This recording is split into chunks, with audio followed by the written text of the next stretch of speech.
दोस्तों, आज की कहानी है सास को समझ आई बहू की अहमियत। कहानी अगर पसंद आए तो वीडियो को लाइक और सब्सक्राइब जरूर करना।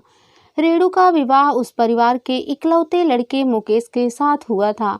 घर के खर्चों को सुचारू रूप से चलाने के लिए उसे नौकरी भी करनी पड़ी थी और घर का भी सारा काम करना पड़ता था। जबकि ससुराल में एक अविवाहित ननद थी और दो विवाहित, जिनमें से एक ना एक घूम फिर कर मायके आती ही रहती थी। इन सब ने मिलकर रेणु का जीना हराम कर रखा था। सारा दिन बैठकर गप्पे मारना, टीवी देखना और रेणु के खिलाफ माँ के कान भरना, बस यही उनका काम होता था। अभी वह चाय कपों में डाल ही रही थी कि मुकेश आ गए। मेज पर चाय के कपों को देखकर बोले, वाह क्या बात है, ठीक समय पर आ गया मैं। तभी चापलूसी के अंदाज में छोटी ननद बोली, भैया देखिए ना, आपके लिए मैंने चिप्स भी तले हैं। रेणु यह सुन मन ही मन कुट कर रह गई। कुछ कह नहीं पाई क्योंकि सास जो सामने बैठी थी। बहन की बात सुनकर मुकेश रेणु की ओर देख हंसते हुए बोले, देखा मेरी बहनें मेरे खाने पीने का कितना ख्याल रखती है। यह सुनकर रेणु के तन बदन में आग लग गई। पर वह एक समझदार शिक्षित युवती थी। मुकेश अपनी माँ और बहनों से काफी प्रभावित रहते थे। रेणु के माँ और बहन के विरुद्ध एक भी शब्द सुनना पसंद नहीं करते थे।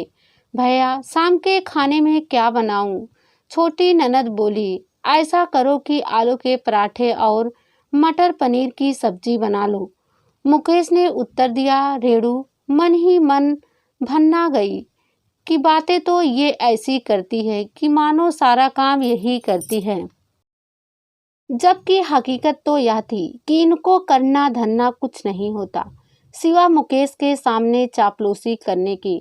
चाय पीकर रेणु का प्लेट उठाकर रसोई में आकर उन्हें साफ करने लगी, मगर किसी भी ननद से यह नहीं हुआ कि आखिर भाभी ऑफिस से थक हार कर आती है, उनकी जरा सी मदद ही कर दें।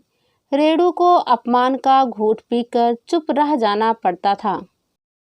मन ही मन सोचती कि माँ जी का बस चले तो दोनों विवाहिता बेटियों को भी बुलाकर यहीं रखें। उन्हें इस बात का एहसास ही नहीं कि इस महंगाई के जमाने में, इस थोड़ी सी महंगाई में अपना ही खर्च ठीक से नहीं चल पाता। ऊपर से नंदों का आना जाना जो लगा रहता सो अलग।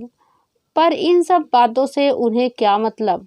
अगर कभी रेणु कुछ कहे भी तो वह कहती, मैं कौन सी तुम्हारी कमाई पर डाका डाल रही हूँ? मैं तो अपने बेटे की कमाई खर्च करती हूँ।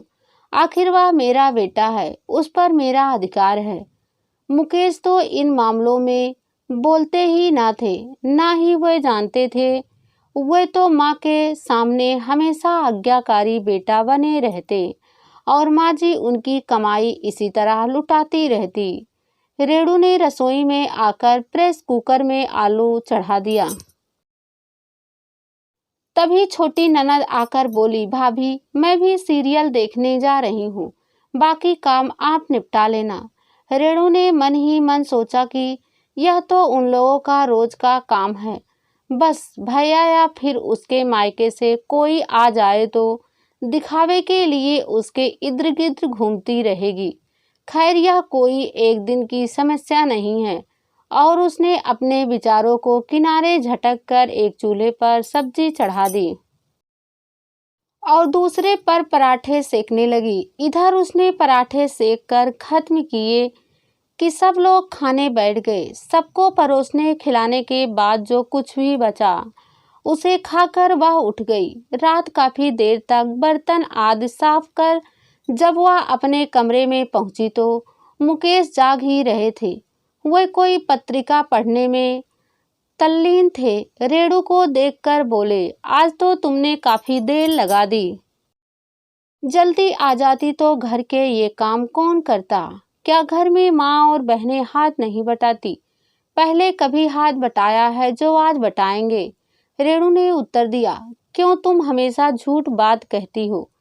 मेरे सामने तो वह सब तुम्हारी मदद करती रहती हैं, बस उतनी ही देर जितनी देर आप घर में रहते हैं। मुझे तो ऐसा नहीं लगता, मुकेश बोला। बात को आगे ना बढ़ाने देने के उद्देश्य से रेणु चुप रही। रेणु जब सुबह सोकर उठी तो देखा कि भोर की किरणें खिड़की के रास्ते कमरे में आहिस्ता आहिस्ता प्रवेश कर रही थी। वह जल्दी से उठकर स्नान घर की ओर चल दी, क्योंकि उसे मालूम था कि उसकी सास और नंदों में से कोई भी जल्दी सोकर उठने वाला नहीं है। खाना बनाकर उस दिन रेणु तैयार होकर ऑफिस चल दी। तब तक उसकी सास उठ गई थी। सुबह रेणु कपड़े धोकर छत पर सूखने के लिए डाल गई थी। सो शाम को जब वह ऑफिस से लौटी तो उन्हें उठाने के लिए छत पर गई। कपड़ों को लेकर लौट ही रही थी कि न जाने कैसी उसका पैर फिसला और वह धड़ाम से 7 से 8 सीढ़ियों ढुलकती हुई आकर आंगन में गिर गई। उसका सिर फट गया और वह बेहोश हो गई थी। सास और नंदों के शोर मचाने पर पूरा मोहल्ला इकट्ठा हो गया। मोहल्ले के किसी व्यक्ति ने मुकेश को खबर कर दी थी, सो वह भी बुरी तरह घबराए हुए अस्पताल पहुंच गए। डॉक्टरों ने तुरंत रेणु को आपातकालीन कक्ष में ले जाकर उसका इलाज शुरू कर दिया। उसके सिर में काफी चोट आ गई थी। 4 से 5 टाँके लगाने पड़े। कुछ देर पश्चात सीनियर डॉक्टर ने कहा, दाहिने पैर की हड्डी टूट गई है, उस पर प्लास्टर चढ़ाना होगा। काफी देर रात तक उसका उपचार चलता रहा। मुकेश ने पूरी रात जागकर गुजार दी। जब रेणु को होश आया तो उसने खुद को अस्पताल के बिस्तर पर पट्टियों से बंधा हुआ पाया। उसने कहारते हुए पूछा, मैं कहाँ हूँ और या मुझे क्या हो गया है? तुम्हें कुछ नहीं हुआ है, बस सिर व पैर में थोड़ी सी चोट आ गई है। मुकेश ने उसके सिर पर अपनत्व के साथ हाथ फेरते हुए जवाब दिया। 1 हफ्ते बाद रेणु को अस्पताल से छुट्टी देते हुए डॉक्टर ने मुकेश और साथ में खड़ी उसकी मां को हिदायत देते हुए कहा, मां जी, अब बहू को 3 महीने के पूर्ण आराम की आवश्यकता है और हाँ, मरीज को हर रोज दूध, फल, जूस आदि दिया जाए। घर पहुंचकर मुकेश ने उसका बिस्तर खिड़की के किनारे लगा दिया, जिससे खुली हवा भी आती रहे और बाहर के दृश्य से रेणु का मन भी बहला रहे। इधर रेणु को 3 महीने तक लगातार पूर्ण आराम करने की बात सुनकर उसकी सास छोटी बेटी से कहने लगी, बेटी, अब घर का काम कैसे होगा? हम लोगों ने तो काम करना ही छोड़ दिया था। सारा काम बहू ही करती थी। फिर मैं कुछ करना भी चाहती थी तो तू मना कर देती थी। दूसरे दिन मुकेश को ऑफिस जाना था। उन्हें ना समय से चाय मिल सकी और ना ही नाश्ता। खाने की मेज पर पहुंचते ही उनकी तबीयत खिन्न हो गई, क्योंकि माँ ने खिचड़ी बनाकर रखी थी। मुकेश को खिचड़ी बिल्कुल पसंद नहीं था। जैसे तैसे थोड़ी सी खिचड़ी खाकर मुकेश ने दफ्तर का रास्ता लिया। पिछले 15 दिनों से मुकेश देख रहे थे कि घर की सारी व्यवस्था बिल्कुल चरमरा गई थी। घर में कोई भी काम समय से पूरा ना होता था। ना ढंग से नाश्ता बनता, ना समय से चाय मिलती और ना ही समय पर खाना मिलता। आखिर एक दिन मुकेश ने गुस्से में आकर माँ के सामने ही कह दिया। छोटी बहन भी खड़ी सुन रही थी। इन दिनों आखिर घर को क्या हो गया है? कोई भी काम समय पे क्यों नहीं होता? आखिर पहले इस घर का सारा काम कौन करता था? कैसे समय पर चाय नाश्ता, समय पर खाना, कपड़े लत्ते धुले हुए और सारे घर में झाड़ू पोछा लगा होता था। हर सामान करीने से सजा और अपनी जगह मिलता था। भैया, हम लोग पूरी कोशिश करते हैं, फिर भी थोड़ी बहुत कमी रह ही जाती है, छोटी बहन बोली। अब माँ और छोटी बहन कहे तो क्या कहे, कैसे अपनी गलती स्वीकार करे?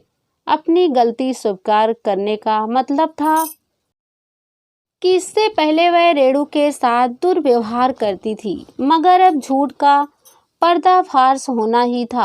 आखिर कितने दिन सच्चाई को झुठलाया जाता। एक दिन शाम को माँ चौके में खाना बना रही थी, जबकि उनकी उस दिन तबीयत ठीक नहीं थी। उन्होंने छोटी बेटी को आवाज़ देकर कहा, बेटी जरा मेरी मदद कर दे, आज मेरी तबीयत ठीक नहीं है।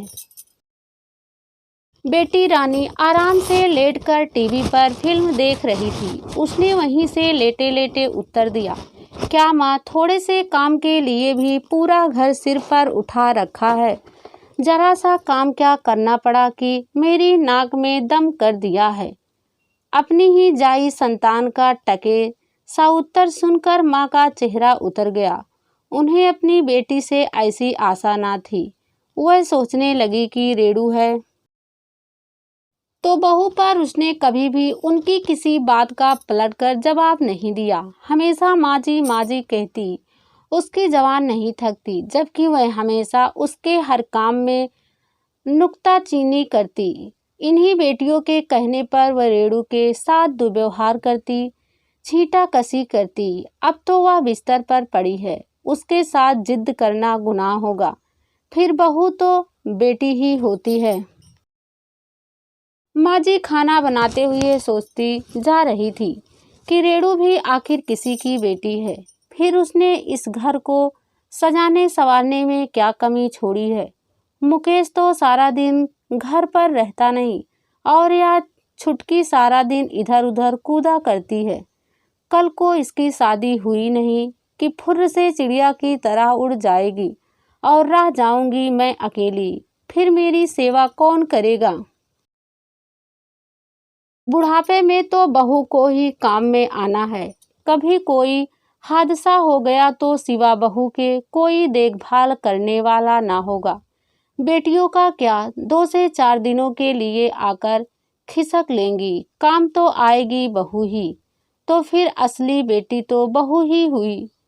एक के बाद एक विचार आ जा रहे थे। अब माँ जी ने रेणु की देखभाल कायदे से करनी शुरू कर दी। उसे समय पर दवा देती, चाय देती, जूस देती और पास बैठकर घंटों उससे बातचीत करती थी। तीसरा महीना खत्म होते होते रेणु का स्वास्थ्य काफी सुधर गया। अब उसके पैर का प्लास्टर भी कटा दिया गया था। फिर भी डॉक्टर ने उसे किसी भी प्रकार का काम करने के लिए मना किया था। रेणु ने सुबह उठकर चाय बनाने की कोशिश की तो माँ जी ने उसका हाथ पकड़कर उसे कुर्सी पर बिठा दिया। उन्होंने छुटकी को बुलाकर डांटते हुए चाय बनाने का आदेश दिया और बोली, बहू कुछ दिन और आराम करेगी। चौका का काम अब तुझे संभालना है। बहुत हो चुकी पढ़ाई लिखाई और इधर उधर कूदना। छुटकी ने तपाक से उत्तर दिया, माँ, जब मुझे कुछ बनाना ही नहीं आता तो कैसे करूँगी यह सब काम। तुझे अब सब कुछ सीखना होगा, नहीं तो कल को तू भी बड़की की तरह कामकाज से बचने के लिए रोज ससुराल छोड़कर आ जाया करेगी। यह बहानेबाजी अब और नहीं चलने वाली। तुम सबके चक्कर में ही बहू की यह दशा हुई है। आखिर भाभी अगर सीढ़ियों से गिर पड़ी तो उसमें मेरा क्या दोष। छुटकी ने उत्तर दिया, क्या सारे घर के कपड़े सुखाना उठाना उसी का काम है। तुम अगर इतनी ही लायक होती तो हादसा ही ना होता। माँ जी बोली। छुटकी हैरान परेशान थी कि आखिर माँ को यह क्या हो गया जो वह एकदम से भाभी की तरफदारी में लग गई। आखिर भाभी ने ऐसा कौन सी घुट्टी पिला दी माँ को। शाम को खाने की मेज पर बड़ा ही खुशनुमा पारिवारिक माहौल था। सब खाने की मेज पर बैठे हुए थे। छुटकी सबको खाना परोस रही थी कि तभी मुकेश बोले, माँ, आज तो छुटकी बड़ी मेहनत कर रही है। तो कौन सा हम पर एहसान कर रही है। इसे पराए घर जाना है, यह सब इसे सीखना ही चाहिए। माँ जी का उत्तर सुन कर मुकेश और रेणु एक दूसरे की ओर देखकर अर्थपूर्ण ढंग से मुस्कुराए। रेणु समझ नहीं पा रही थी कि माँ और ननद इतनी जल्दी कैसे बदल गई। उधर माँ को रेणु की दुर्घटना से आंख खुल गई थी। रेणु परिवार में परिवर्तन देखकर खुश हो गई।